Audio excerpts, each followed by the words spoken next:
नमस्कार। आज हमारे साथ आरजेडी के वरिष्ठ नेता श्रीकांत यादव जुड़ रहे हैं और आज बात होगी बिहार की विधानसभा चुनाव को लेकर क्या कुछ रणनीति आरजेडी के द्वारा बनाया गया है।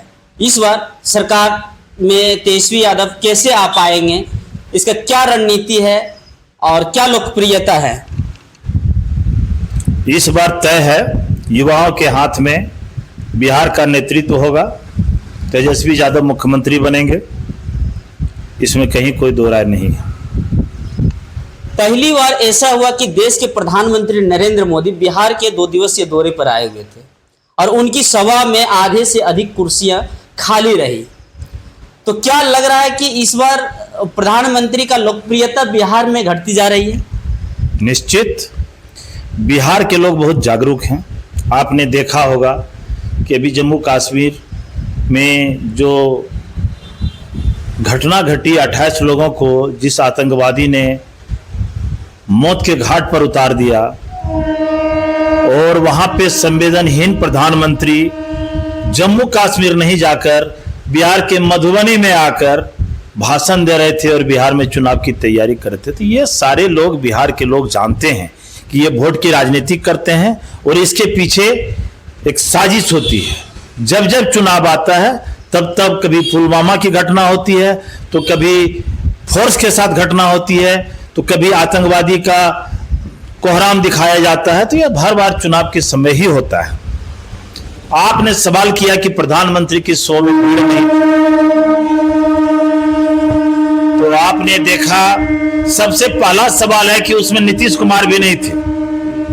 पहले हमें तो लग रहा है कि नीतीश कुमार रहेंगे या ना रहेंगे, इस पर भी हम लोग को डाउट है।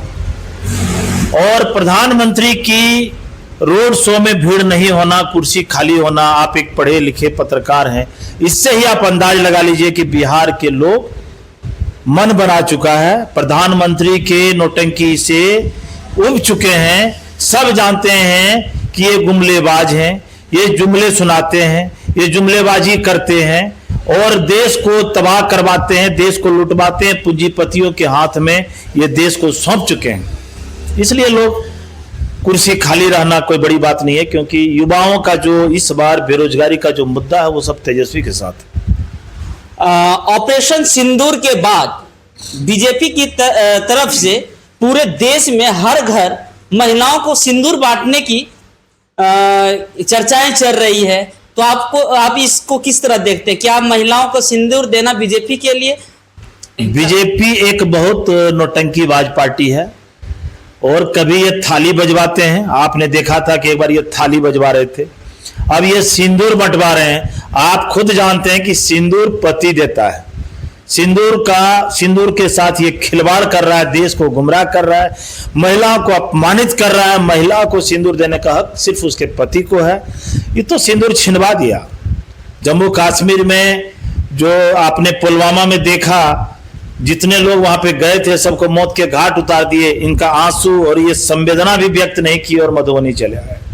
क्या बात करते हैं? ये सिंदूर बांट के देश को गुमराह कर रहे हैं और महिला को अपमानित कर रहे हैं। पहलगांव की घटना में पहली बार ऑपरेशन सिंदूर देश के सैनिकों के द्वारा किया गया। इसमें पहली बार पक्ष हो या विपक्ष सब एकजुट होकर पाकिस्तान के खिलाफ खड़े हुए। लेकिन क्या कुछ बीजेपी के साथ क्या कुछ समझौता हुआ कि सीज फायर पर इतना जल्दी मान गए और पाकिस्तान का जो इस बार नक्शा नाबूद मिटाने की बात चल रही थी वो नहीं हो पाया?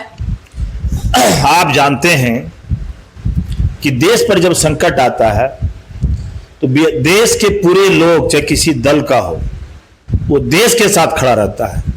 बिहार का सत्ता वर्कर के हाथ में नहीं है, प्रशासन के हाथ में है। प्रशासन खुलेआम लूट खसोट कर रहा है। दारू तो लोग तरह तरह की बात करते हैं, आप दारू पर देखिए, बालू पर देखिए, और गरीब जनता के साथ पुलिस की बर्बरता को देखिए। आप कहीं भी जाइए, जमाबंदी के लिए राजस्व विभाग में जाइए, आप ब्लॉक में जाइए, आप जिला के किसी कार्यालय में जाइए, बिना पैसा का कहीं कोई काम होना है नहीं। तो बेरोजगारों को अब उम्मीद है तेजस्वी यादव से। बेरोजगार के साथ प्रधानमंत्री, मुख्यमंत्री, गृह मंत्री खिलवाड़ कर रहे हैं। नौकरी नहीं दिया जा रहा, तो लोग तेजस्वी की ओर आस लगाए बैठे हैं और तेजस्वी की इस बार सरकार बनना 100% तय है। जब जब चुनाव आते हैं तो बीजेपी और जदयू की नेता जंगल राज का याद दिलाते हैं और आए दिन सुशासन की सरकार कहे जाने वाले नीतीश की सरकार में हर दिन खुले हत्या, लूट, रेप की घटना घट रही है। आपने पिछले कुछ दिन पहले देखे होंगे कि पटना में खुलेआम फायरिंग हुआ। इस अपराध, बढ़ते अपराध को क्या ये जंगल राज 2 कहा जा सकता है क्या? देखिए, लालू यादव शोषित, वंचित, गरीबों का मसीहा था और जब जब आप जो आदमी को जगाने का काम होता है, आप जानते हैं कि मुर्गा सुबह में लोगों को जगाता है, मुर्गा 4 बजे भोर में बांग देकर लोगों को जगाता है और उसके बाद वही लोग उस मुर्गा को काट कर खा जाते हैं। लालू यादव ने मुर्गा की तरह गरीब गुरबा बेखबर को आवाज दिया, जगाने का काम किया। ये सामंतवाद के लोग लालू यादव को झूठे चारा चोर घोषित कर दिया, जबकि चारा घोटाला जगन्नाथ मिश्रा के रीजन में हुआ है। इसके पहले ब्राह्मण मुख्यमंत्री हुआ करता था, चाहे वो भागवत आजाद हो, बिंदेश्वरी दुबे हो, चाहे जगन्नाथ मिश्रा हो। उस सिस्टम को अगर किसी ने बदला तो उस व्यक्ति का नाम है लालू प्रसाद यादव। तो लालू यादव ने जब सिस्टम को बदला और जब बेखबरों की आवाज को दिया, लोग को आंख खोलने का काम किया, तो एक साजिश के तहत इसे चारा घोटाला में, जिसको जगन्नाथ मिश्रा के जमाने से लूटते आ रहा था, बिंदेश्वरी दुबे के लूट से आ रहा था, लालू यादव ने खुलवाने का काम किया, तो इसी को फंसाया गया। जंगल राज कहने वाले लोग, जंगल राज तो आज है। आज घर बैठे होम डिलीवरी शराब की हो रही है या नहीं हो रही है? आज प्रश्न लीक हो जा रहा है बीपीएससी का या नहीं हो रहा है? आज लोगों के साथ खिलवाड़ हो रहा है या नहीं हो रहा? लालू के राज में ये सब नहीं होता था। लालू के राज में गरीब गुरबा को मेहनत के बल पर, मेरिट के बल पर नौकरी दिया जाता था। नौकरी आज होता कहां है? आपने देखा गरीब गुरबा का पैसा सहारा इंडिया और अमित शाह लूट के खा गया। सहारा इंडिया जितना बड़ा गबन किया है इस देश के गरीबों की पैसा को, अमित शाह के मर्जी पर चल रहा है। लालू यादव को जो बोलता है वो तो बदनाम करता है। आज जंगल राज है और लालू यादव का 20 साल से सत्ता से दूर रहने के बाद भी ये लोग लालू यादव के नाम बोल बोल के राजनीतिक में गुमराह करके झूठा बात बोल के प्रचार करता है। लोग ये सब सुनने के लिए नहीं है। यही कारण था कि प्रधानमंत्री के रैली में, रोड शो में भीड़ नहीं था, क्योंकि जानता है ये जुमलेबाज है, आप झूठा प्रचार कर रहे हैं। आप बेरोजगार लोग, कंप्यूटर युग में जी रहा है, नौकरी की तलाश में है और नीतीश कुमार से युग चुका है। अब तेजस्वी की ओर युवाओं की टोली चल चुकी है। हम और आप लाख समझाइएगा, बेरोजगार और जो युवा लोग है वो मानने वाला नहीं है। बिहार के सर्वोच्च स्वास्थ्य केंद्र जो है पीएमसीएच, वहां पे पिछले दिनों बीजेपी के नेता कहे जाने वाले और यूट्यूबर मनीष कश्यप की पिटाई जमकर हो जाती है, जबकि वो एक बीमार महिला को इलाज कराने के लिए गई थी। उसके बाद उसका 2 या तीसरा दिन ही मुजफ्फरपुर की एक नाबालिग रेप पीड़िता की मौत हो जाती है। वो 4 घंटा में तक एम्बुलेंस में ही पड़ी रहती है। स्वास्थ्य व्यवस्था में बिहार किस तरह है? लोग चाहता है कि बिहार में बदलाव हो, युवाओं के बगडोर युवाओं के हाथ में जाए।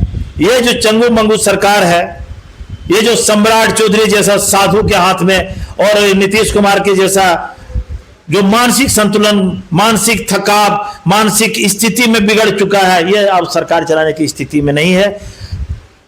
प्रशासनिक अस्त व्यस्त है, प्रशासन में जितने भी लोग हैं लूट खसोट में मगन हैं, जनता त्रहिमाम है। आप जात भेद भाव से भूलकर तेजस्वी की ओर जाइए। तेजस्वी इस बार युवाओं का बगडोर संभालेंगे, बेरोजगार को रोजगार देंगे।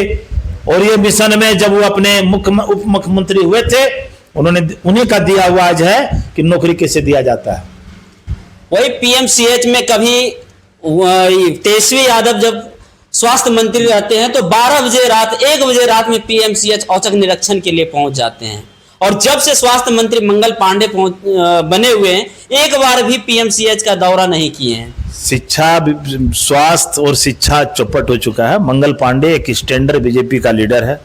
वो एसी में रहने वाले व्यक्ति हैं और बीजेपी के सारे लोग पूंजीपतियों की सरकार है। पहले हम कह रहे हैं कि गरीबों की उनसे क्या लेना देना है। कभी किसी मंत्री ने जाकर उस महिला और उस लाचार लड़की का इलाज तो दूर छोड़िए, जब लाश में एम्बुलेंस नहीं दिया लाश ले जाने के लिए, तो बीजेपी का जो स्टैंडर्ड है बहुत गिर चुका है। इसलिए लोग बदलाव चाहता है, भ्रष्टाचार से मुक्त चाहता है। एक मुक्त बिहार को बनाइए, भेदभाव से ऊपर उठिए और एक स्वच्छ सरकार आप बना के देखिए। 20 साल से बीजेपी हिंदू मुस्लिम गरीब अमीर का नारा देकर देश को गुमराह करके, राज्य को गुमराह करके, पलटू राम को कभी इधर करके कभी उधर करके, इस बार तो नीतीश को बर्बाद ही कर देगा बीजेपी। इसको कहीं को दो मत नहीं। अब तो सर्वे भी देख रहे हैं कि तेजस्वी यादव को मुख्यमंत्री का करीब करीब फाइनल बता रहा पूरा बिहार का सर्वे सबसे आगे। तो चिराग पासवान इस बार संसदीय छोड़कर वो बिहार के विधानसभा चुनाव लड़ने की मन बना रहे हैं, इसको आप किस दृष्टिकोण से देखते हैं? ये बीजेपी का एक साजिश है नीतीश कुमार को गाड़ने का, नीतीश कुमार को खत्म करने का। वो चाहते हैं कि इस बार नीतीश कुमार खत्म हो जाए। चिराग तो केंद्र में मंत्री है, आप एरिस्टोक्रेट हैं, आप अब बिहार में मुख्यमंत्री के लिए क्या संघर्ष किए हैं? चुनाव के टाइम में आ जाइएगा, कहिएगा हमको मुख्यमंत्री बना दीजिए, तो ये बात नहीं है। तेजस्वी यादव एक लंबे समय से संघर्ष कर रहे हैं। गरीब गुरबा के आप देखते हैं कि कभी आज यहाँ घटना घटा वहां चले जाते हैं। जहां भी कोई घटना किसी तरह की घटती है तेजस्वी यादव वहां फौरन पहुंच जाते हैं। तो क्या लगता है कि प्रशांत किशोर और चिराग पासवान जो विधानसभा चुनाव की तैयारी कर रहे हैं, यह बीजेपी की पार्टी 2 है?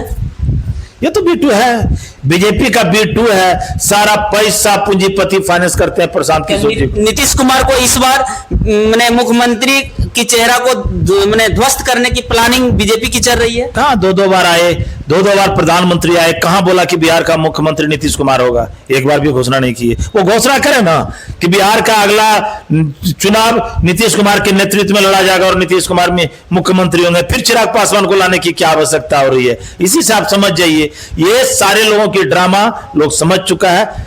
लोग तेजस्वी की ओर मुख्य धारा में जुड़ गए हैं और वहां पे बेरोजगारों को आशा है, भविष्य है। नीतीश कुमार और चिराग को नकार चुका है लोग, आप सर्वे में भी देख लीजिए। तो अभी आप आरजेडी के वरिष्ठ नेता श्रीकांत यादव को सुन रहे थे। इन्होंने बेबाकी से बीजेपी के बारे में बताया कि उनकी क्या कुछ रणनीति है और तेजस्वी की सरकार इस बार पूर्ण बहुमत से बनने जा रही है। इस पर क्या कुछ रणनीति हुई, खुलकर बातें रखें। इसके लिए आपको बहुत बहुत धन्यवाद। Thank you.